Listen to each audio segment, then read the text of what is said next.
Welcome back to my series of Spider-Man reviews. We've covered the Raimi trilogy, and now we're moving into Marc Webb's trilogy. Oh, actually, it's just 2 movies. Awkward. The Amazing Spider-Man. A lot of people were excited about this movie. It was being marketed as the untold story of the beloved web-slinger, which was a clever ploy to get us to sit in the theater expecting something new, and to give us a reason for this reboot actually existing. Marc Webb directed this movie. He was plucked from indie obscurity after making the very good 500 Days of Summer, and he made a movie with no style of his own, really. In truth, this film comes off as a 2-hour and 16-minute indie rock music video featuring someone who resembles Spider-Man. Hate me yet?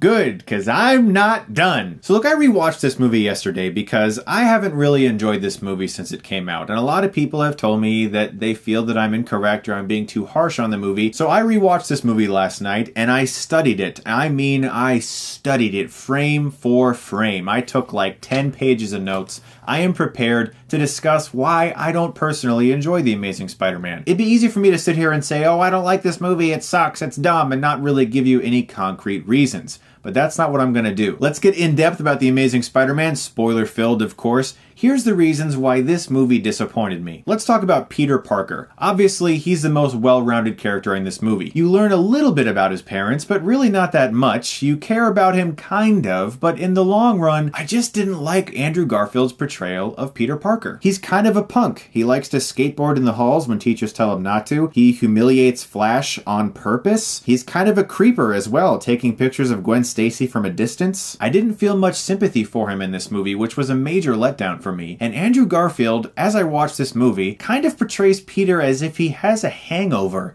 in almost every scene.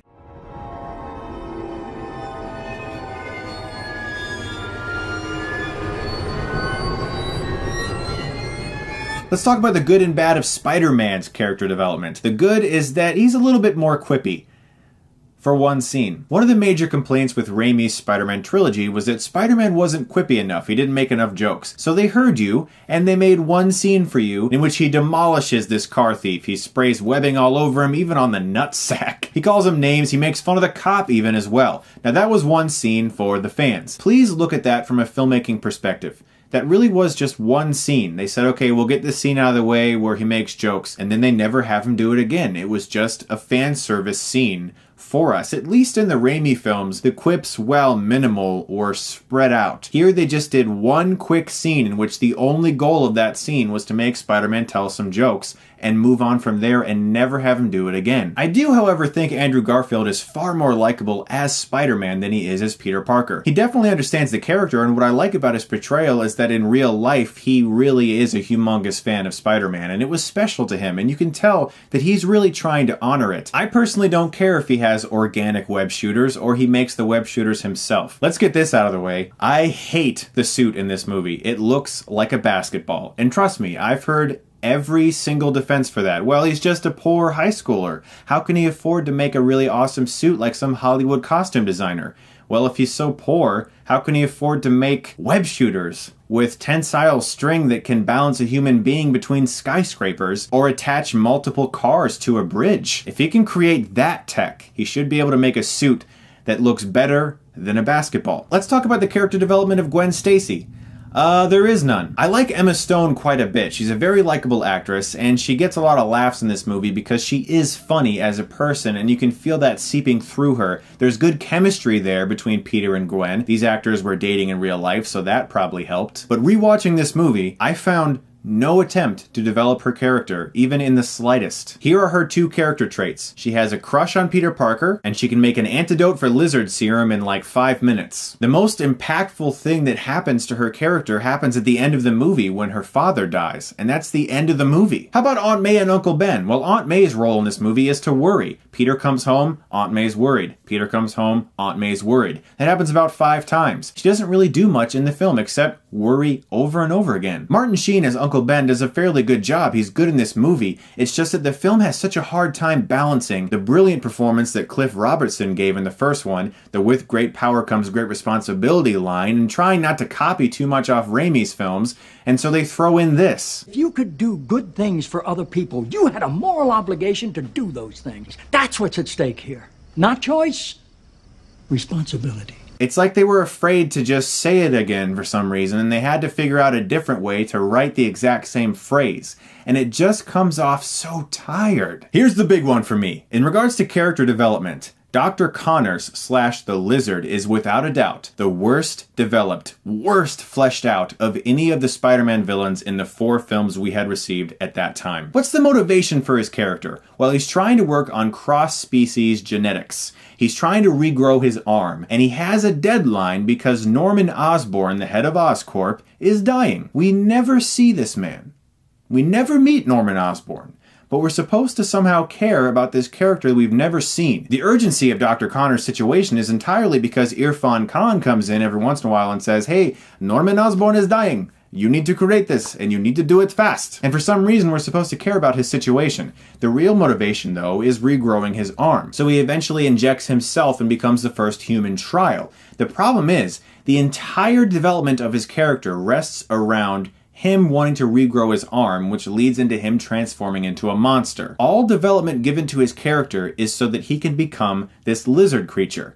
Once that happens, the script has no idea what to do with this man, and he just becomes insane and starts getting voices in his head, like Norman Osborn in the first Spider-Man film, and for some reason concocts the most idiotic plan a villain could ever have: turn all of New York into lizard creatures.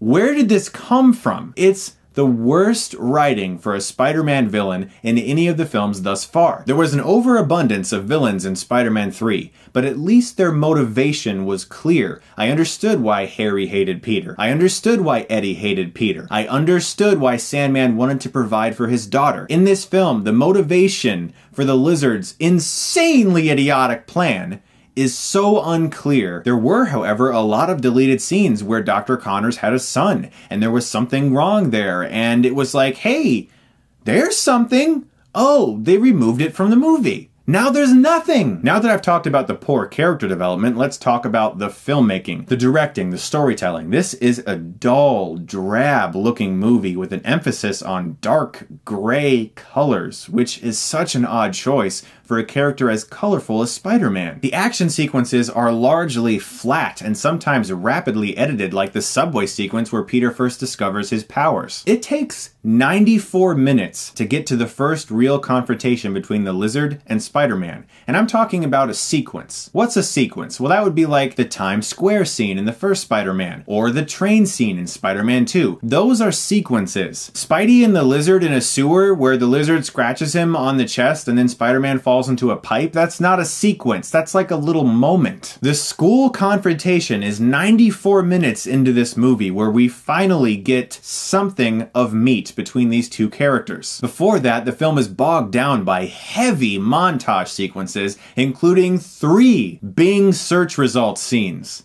3. Let's talk about exposition. This film is riddled with it. There are so many scenes where characters need to be progressed from point A to point B, and the writers have no idea how to do this except, let's have Peter go to Kurt Connor's house and Kurt will tell him a whole bunch of stuff about his parents, I guess. The worst offense of this by far is when Peter finds the Lizard's lair in the sewer, and there is literally a gigantic pile of exposition just waiting for him, including videos that he can press play on and hear the Lizard's entire plan spoken to him. It's very offensive to me that this is how the screenwriters chose to tell this story. Just have Peter stumble across information throughout the entire film. Let's talk about disappearing characters and or subplots. Peter completely abandons the search for his uncle's killer after like a 10-minute montage sequence, and it's never brought up again ever. He looks everywhere for this guy. He beats up all these thugs and nothing comes of it. It's like the writers were just looking for little subplots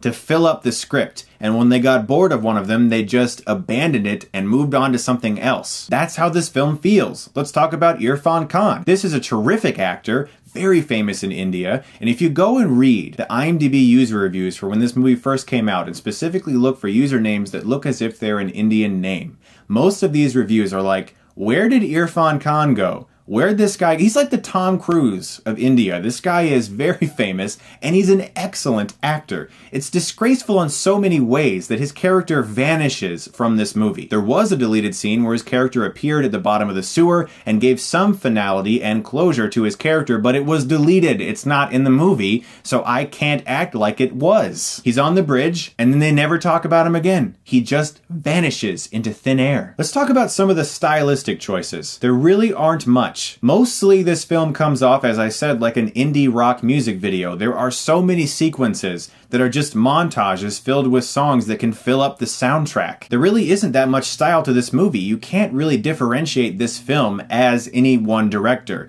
With Sam Raimi's trilogy, those felt like Sam Raimi movies, like the hospital scene in Spider-Man 2. Nothing about Marc Webb's film feels like a Marc Webb film. It all feels very workmanlike. Let's talk about the ending. The crane swinging sequence is cool because Spider-Man looks awesome swinging around, and we all love to see Spider-Man swinging around on buildings. But what's really happening there? Nothing of impact is happening here. There is one construction worker that starts this in motion who Spider-Man helped earlier by saving his son on that bridge. But besides that, the reason this sequence has no impact to me is because you're finally seeing the city support Spider-Man, and it's supposed to be like, oh my gosh, they're supporting him, yes. But there's never a scene in this movie where the city doesn't support Spider-Man. There's never a sequence where the city is depicted as hating Spider-Man. In fact, the only character that is depicted as not supporting Spider-Man is Captain Stacy, played by Denis Leary, which is why when Captain Stacy and Spider-Man team up to defeat the Lizard at the end, that felt like it had some emotional weight because there was an arc there.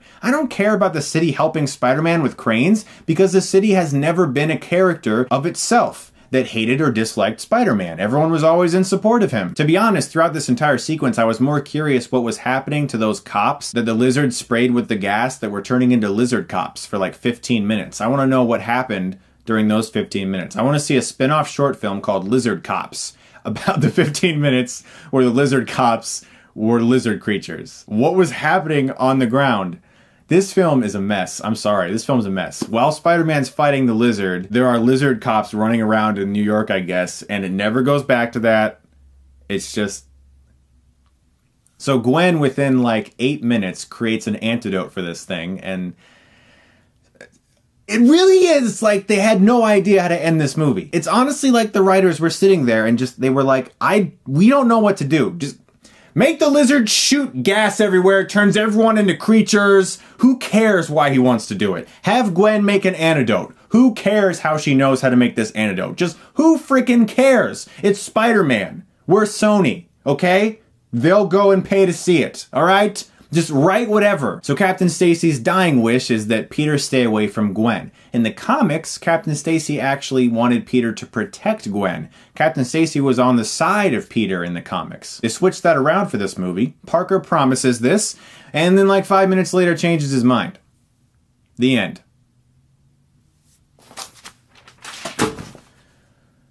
Guys, I would honestly rather watch Spider-Man 3 over this movie any day. Do you want to know why? That movie's a mess. I don't like that movie, but at least its characters' motivations are clear, and most of the characters do have development that are given to them, even though there's an overabundance of stories and it's very messy. At least all of the characters do feel like characters. This film feels heavily like a product to me. They tried to reboot Spider-Man by catering to fans who didn't like Sam Raimi's films by saying this was going to be an untold story with things like web shooters and quips, and made it seem like it was going to be this very special film, and to me, it's a gigantic mess. I'm gonna give The Amazing Spider-Man a C-.